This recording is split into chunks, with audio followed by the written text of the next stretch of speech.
बड़ी खबर से यूसीसी नियमों में बदलाव। नेपाल और तिब्बत मूल के जीवन साथी की शादी का होगा पंजीकरण। उत्तराखंड कैबिनेट ने संशोधन को दी मंजूरी। अब विदेशी जीवन शादी के वैध पहचान पत्र होंगे मान्य। भारत में 180 दिन प्रवास का प्रमाण पत्र जरूरी। तिब्बती मूल के लोगों के लिए विदेशी पंजीकरण प्रमाण पत्र भी मान्य। तकनीकी खामी के बाद ऐसे विवाहों को भी मिलेगी वैधता। हाई पावर समिति की सिफारिश पर संशोधन भी लागू। तो बड़ी खबर आप तक पहुंचा रहे हैं, जहां पर यूसीसी नियमों में बड़ा बदलाव देखा गया है। नेपाल, भूटान, तिब्बत मूल के जीवन साथी की शादी का भी अब पंजीकरण होगा। उत्तराखंड कैबिनेट ने संशोधन को भी मंजूरी दे दी है। अब विदेशी जीवन साथी के वैध पहचान पत्र मान्य होंगे।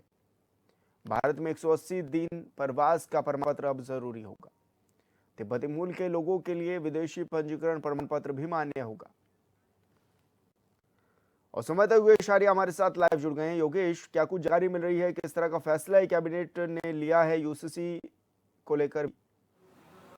देखिए विशाल, यूसीसी को लेकर के एक बड़ा फैसला जो है वो कैबिनेट बैठक में कर लिया गया है। और अगर कैबिनेट बैठक में इस फैसले को देखा जाए तो क्योंकि आंशिक संशोधन इस किया गया है, पहले भी जब यूसीसी लागू किया था उसके बाद से लगातार इसमें संशोधन देखने को मिल रहा है। और अब ऐसे जो बात सामने आई है, जिसको लेकर के संशोधन किया गया है, ये संशोधन जो है नेपाल, तिब्बत और भूटान में रहने वाले नागरिकों के उससे है कि अगर वहाँ से कोई शादी करता है तो वहाँ का वैध प्रमाण पत्र उनको लेना होगा। और इसके साथ साथ 180 दिन का जो निवास है वो यहाँ पर करना होगा, उसका कहीं ना कहीं जो है प्रमाण पत्र लेना होगा, इसका पंजीकरण कराया जाएगा। यानी कि पंजीकरण को लेकर के क्योंकि काफ़ी दिक्कतें सामने आ रही थी, उस दौरान जो है पंजीकरण नहीं हो पा रहा था और उसके लिए लगातार लोग मांग कर रहे थे। तो इसमें जो है कहीं ना कहीं जिस तरह से एक पूरी टीम गठित की गई थी, वो टीम लगातार जो है किस तरह के संशोधन होने चाहिए उसका जो है सुझाव जो है और समय समय पर देती है, उसी के जो है ये सुझाव दिया गया था। और सुझाव को लेकर के अब इस पर फैसला लिया गया और निश्चित तौर पर इससे जो है जो चाहे वो नेपाल हो, तिब्बत हो या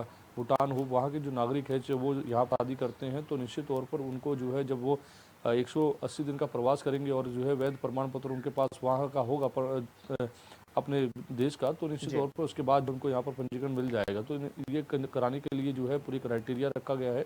और अब तरह से जो पिछले तौर पर समस्याएं आ रही थी वो अब आगे नहीं आएंगी, क्योंकि जो है इसमें संशोधन हो गया तो निश्चित तौर पर उनका जो पंजीकरण है वो भी यूसीसी के तहत हो जाएगा। तो यूसीसी के तहत जो बदलाव किया गया है वो बहुत महत्वपूर्ण है, क्योंकि उससे पहले समस्या थी और ये लगातार जो है लोगों की मांग भी देखी जा रही थी। जी, लेकिन योगेश, अब आने वाले समय में इससे कितना फायदा उन विदेशी नागरिकों को भी होगा जो उत्तराखंड में आते हैं, रहते हैं, शादी करते हैं? कितना फायदा इससे पहुंचने वाला है?